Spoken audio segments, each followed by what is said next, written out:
Assalamualaikum warahmatullahi wabarakatuh. Waalaikumsalam warahmatullahi wabarakatuh. Salam Pramuka. Salam. Ya adik-adik, hari ini kajian akan memberikan sedikit materi teknik pramuka. Ya, teknik kepramukaan itu banyak berkaitan dengan kemampuan-kemampuan atau teknik-teknik yang dimiliki oleh pramuka. Nah, di sini ketika kita melakukan perkemahan, terkadang kita akan ribet ya, merasa ribet, atau mungkin juga ada juga yang tidak punya kompor ya, kompor. Kita merasa ribet kadang-kadang untuk membawa kompor. Nah, oleh karena itu kita di sini akan mempelajari cara membuat kompor sederhana ya, dengan menggunakan bahan-bahan yang pertama kaleng bekas minuman ya, bekas minuman apa saja, yang jelas kaleng bekas minuman. Nah, ini di sini kita pakai bekas kaleng seperti ini ya, aluminium. Nah, terus kemudian bahan kedua juga ada kapas ataupun tisu ya, kapas ataupun tisu. Nah, kapas ataupun tisu ini kan juga bermanfaat ketika kita melakukan perjalanan ya, buat lap keringat dan lain sebagainya. Nah, itu nanti kapas-kapas yang udah dipakai jangan dibuang, nanti bisa kita manfaatkan. Nah, kemudian juga bahan yang ketiga yaitu minyak jelantah atau minyak bekas gorengan ya. Minyak goreng yang bekas kita pergunakan kembali ya, karena ketika minyak goreng yang bekas sudah berwarna hitam seperti ini, kita buat menggoreng lagi sudah tidak sehat ya. Nah, oleh karena itu daripada dibuang, kita manfaatkan untuk membuat bahan dasar daripada kompor ya. Yang pertama, kaleng seperti ini ya. Sebetulnya banyak cara ya, ada yang dibolong-bolongin di sini kemudian dibikin sumbu. Nah, tapi kalau menurut kakak itu kurang efektif.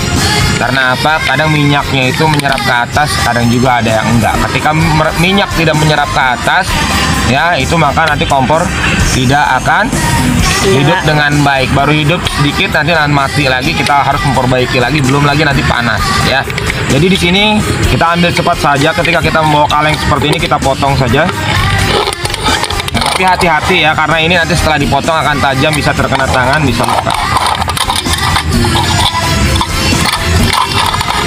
Ya, nggak usah terlalu panjang.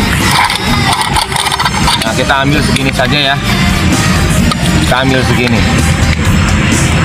Ya, nanti kita akan perlukan bisa dua, nah bisa satu, jika memang satu cukup ya satu, jika dua ya dua. Jelas kita udah siapkan dua kaleng yang sudah dipotong. Nah, ini kita sudah potong dua kaleng. Nah, setelah kita potong dua kaleng, kemudian kita tuangkan minyaknya. Nah, kita tuangkan minyak jelantah atau minyak bekas ke dalam kaleng ini.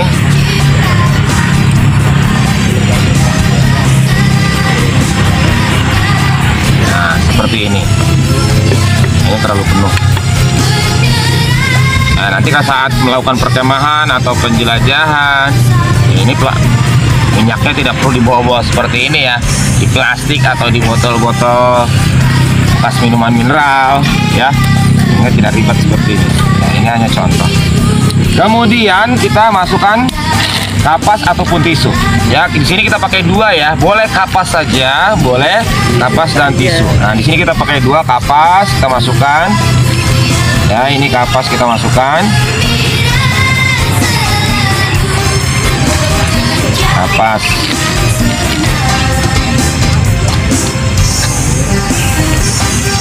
Ya, kadang kan kalau misalkan kita mau menggunakan kayu bakar, belum tentu kayu bakar itu ketika hujan agak sulit juga mencari kayu bakar yang kering ya. Jadi makanya kita manfaatkan ini. Kemudian setelah ini, karena kita perpaduan menggunakan juga tisu ya, lain kapas juga tisu ya, makanya nanti ketika kalian menggunakan tisu, jangan langsung dibuang ketika sudah dipakai ya, dikumpulkan kemudian bisa untuk digunakan sebagai bahan bakar.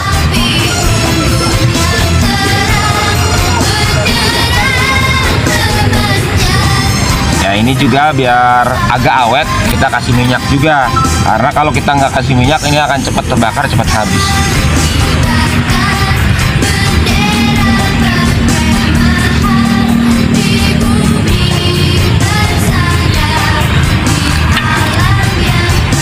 Ya. Nah, seperti ini saja ya.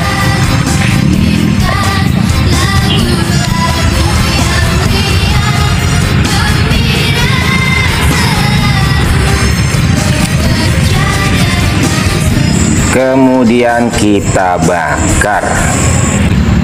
Ya. Nah, tinggal kita bakar saja.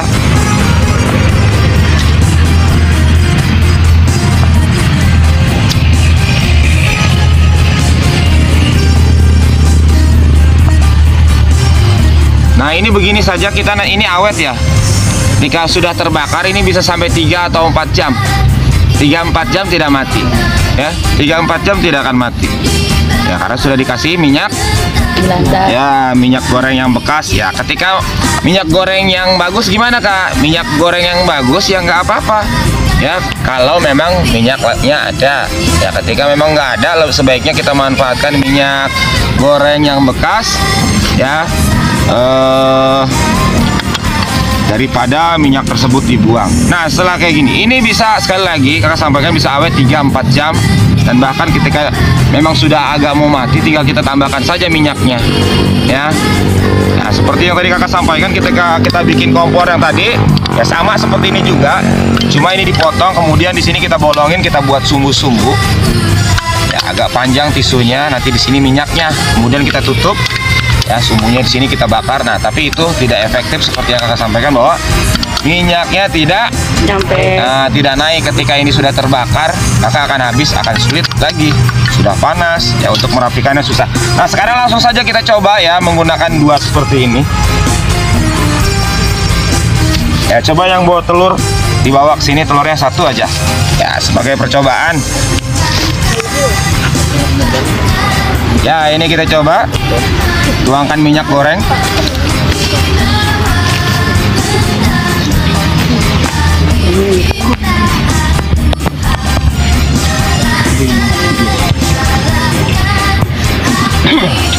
Ya, sambil nunggu minyaknya panas. Ya.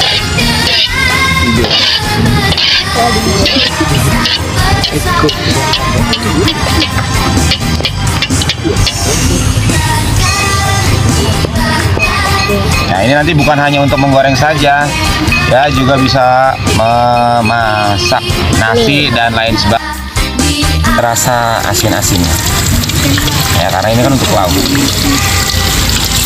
Banyak kan apa? Ya, beriodium. Nah.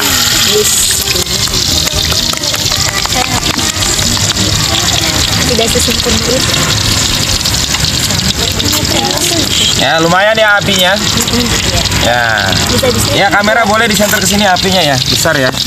Kelihatan dari situ? Oke. Ya, apinya besar.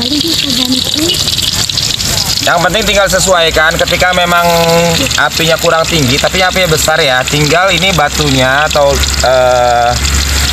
apa namanya ini dapurnya jangan terlalu tinggi ya.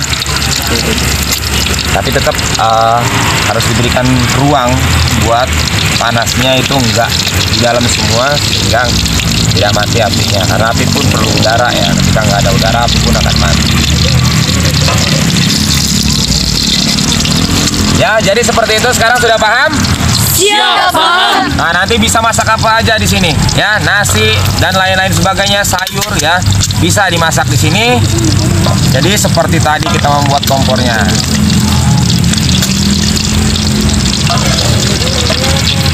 Gimana matangnya, sempurna? Sempurna. Nah, ini hasilnya ya. Hasil matangnya sempurna ya. Nah, ini. Ya, ini adalah telur mata kambing ya. Telur mata kambing. Dan setelah masak telur bisa masak apa saja. Oke, setelah itu baru nanti ininya diangkat. Kemudian kalau ketika kita mau masak apa lagi ya silakan masak apa lagi ya. Silakan dilihat apinya, kamera tetap apinya masih tetap membesar ya. Bukan hanya untuk masak 1 telur saja, tapi bisa puluhan telur ya, bahkan ratusan, karena memang ini awet waktu 3, 4 atau 5 jam ya. Ketika memang apinya, ketika kita lihat minyaknya sudah mulai berkurang, minyak jelantah tadi, boleh kita tuangkan lagi. Ada pertanyaan sampai di sini? Kalau minyaknya habis nih, terus ditambahin lagi, ngegebus gak? Enggak, karena ini kan minyak goreng yang kita pakai. Kita coba ya, anggap saja minyaknya sudah habis. Kita tambahkan ya. Nah, aman kan? Aman? Aman. Yang sini juga sama kita tambahkan. Aman? Aman. Jadi tidak seperti minyak tanah atau bensin dan solar lain sebagainya. Ini tidak ngebus. Nah, seperti ini. Tetap awet selama 3-4 Jam. atau 5 jam.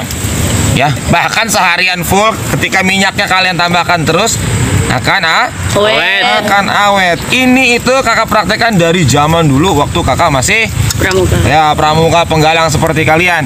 Ya, karena apa? Karena memang dulu listrik pun belum ada. Jadi kakak tahu ketika tidak ada listrik, ya menggunakan ini saja. Tapi dulu kapasnya yang langka dan tisunya yang belum ada. Ya, minyak gorengnya murah tapi kapas sama tisu nggak ada. Begitu. Cukup ya? Cukup. Oh, baik para pemirsa, sahabat kajian channel di mana saja berada. Ya, demikianlah praktek atau cara membuat kompor tradisional dengan memanfaatkan kaleng bekas dan minyak goreng bekas. Ya, sahabat bisa mencoba. Demikian, terima kasih. Wassalamualaikum warahmatullahi wabarakatuh. Waalaikumsalam warahmatullahi wabarakatuh. Salam Pramuka.